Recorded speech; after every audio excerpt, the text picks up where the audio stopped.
আল্লাহ রাব্বুল আলামিন সূরাতুল আনআমের 161 নম্বর আয়াতে तमाम পৃথিবীর মানুষদেরকে উদ্দেশ্য করে বললেন, হে নবী, আপনি এভাবে আপনার উম্মতদেরকে আমার আয়াত শুনিয়ে দেন। কুল ইন্না সালাতি ওয়া নুসুকি ওয়া মাহইয়ায়া ওয়া মামাতি লিল্লাহি রাব্বিল আলামিন। তাওবা চলে পড়ি সুবহানাল্লাহ। আল্লাহ রাব্বুল আলামিন তার হাবিব জনাব মুহাম্মদ রাসূলুল্লাহ সাল্লাল্লাহু আলাইহি ওয়াসাল্লামকে আদেশ করলেন, ও নবী, আপনি আপনার উম্মতদেরকে এবং কিয়ামত পর্যন্ত আগত সব মানুষের উদ্দেশ্যে আমার ঘোষণা শুনিয়ে দিন।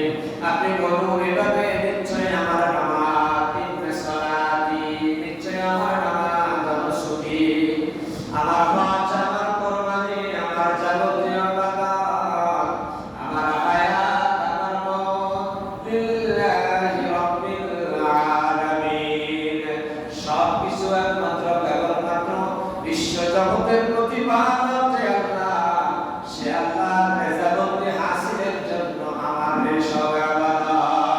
সুবহানাল্লাহ। তাহলে আল্লাহ রাসূলকে আল্লাহ পাক বললেন যে আপনি আমার ওয়াদাটা শুনিয়ে দেন। কুল, আপনি শুনিয়ে দেন, আপনি বলুন, ইন্না সালাতি, নিশ্চয় আমার নামাজ, ওয়া নুসুকি, আমার কুরবানি, আমার হায়াত, আমার মওত, আমার যাবতীয় ইবাদত, সবকিছু কার সন্তুষ্টির উদ্দেশ্যে? আল্লাহর সন্তুষ্টির উদ্দেশ্যে।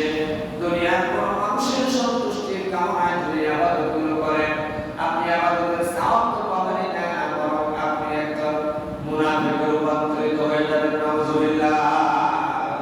কারণ মুনাফিকের ইবাদত হচ্ছে লোক দেখা।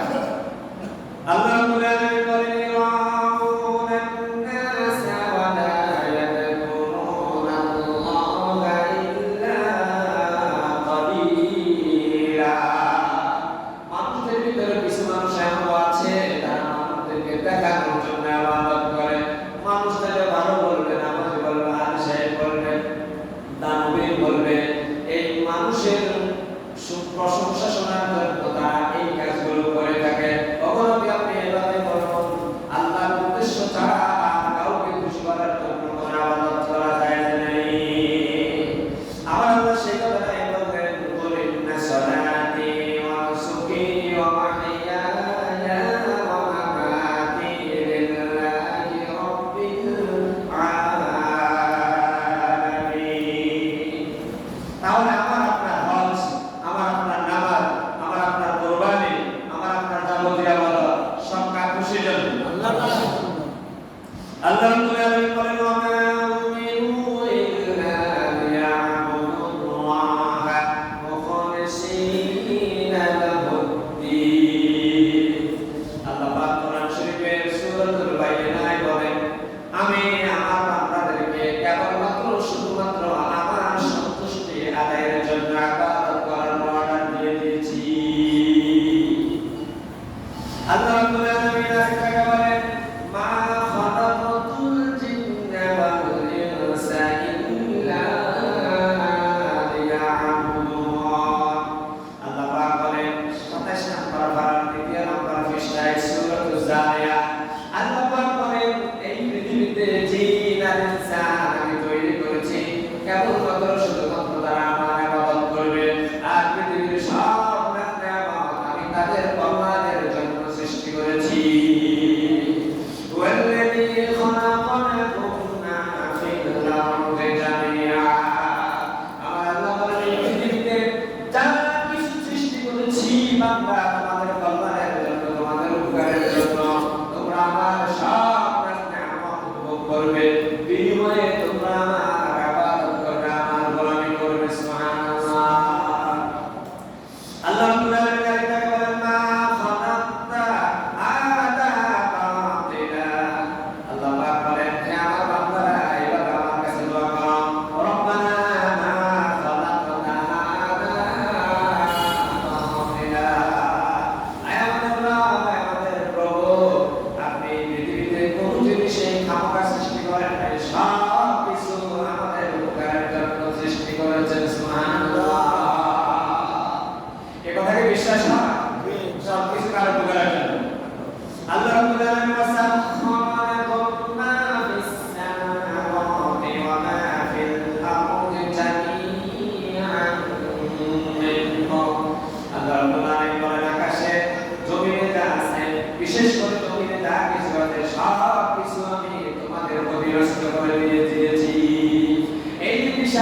পাহাড় পর্বত, এই যে গাছগাছালি সব কিছু আপনার অধীনস্থ করে দিয়েছেন।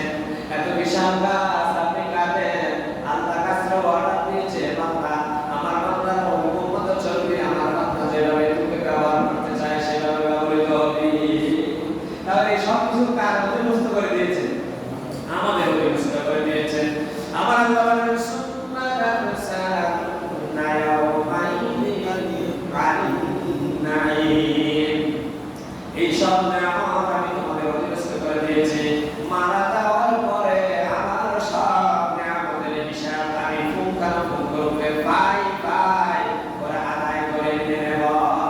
আমি জিজ্ঞাসা করবো, বান্দা তোর হায়াতের মতো নিয়ামত দিয়েছি, যৌবন কালের মতো নিয়ামত দিয়েছি, জায়গা জমির মালিক বানিয়ে তোকে সদাগর জমিদার বানিয়ে দিয়েছি, এরে বান্দা আমার নিয়ামত খেয়ে উপভোগ করে আমার গোলামি করস নাই কেন? আজকে হিসাব দিয়া যা।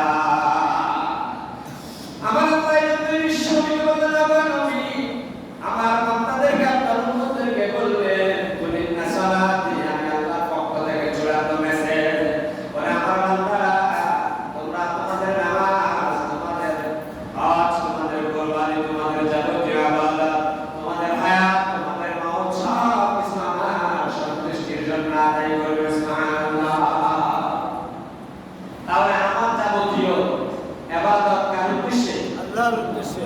আমার অর্থনীতি, আমার রাজনীতি, আমার পরিবার নীতি, আমার সমাজ নীতি, আমার থাকা, আমার খাওয়া সব কার সন্তুষ্টি অনুযায়ী হতে হবে, আল্লাহর অর্ডার অনুযায়ী হতে হবে, বিশ্ব নবীর আদর্শ অনুযায়ী হতে হবে। তাহলে ইবাদত। আর আপনি যদি আপনার মন গড়া সমাজ নীতি করেন, রাজনীতি করেন, আপনার পরিবারের নীতি করেন, পররাষ্ট্র নীতি করেন, সব কিছুর বিনিময় আপনি দুনিয়াতে পেয়ে যাবেন, আখিরাতে আপনি আর কোনো বিনিময় পাবেন না। ডোনাল্ড ট্রাম্প, নরেন্দ্র মোদি কত কিছু কিছু ভালো কাজ করে, তবে সেটা আল্লাহর অর্ডারে এবং নবী সুন্নাহ অনুযায়ী করে না। তাদের এই প্রাপ্যটা আল্লাহ তাদেরকে দুনিয়ায় দিয়ে দিবেন, কিন্তু তারা আল্লাহর অর্ডার অনুযায়ী, বিশ্ব নবীর তরিকা অনুযায়ী রাষ্ট্র পরিচালনা করবে, পরিবার পরিচালনা করবে, মসজিদ থেকে শুরু করে বাজার পর্যন্ত, বাজার থেকে ইউনিয়ন পরিষদ,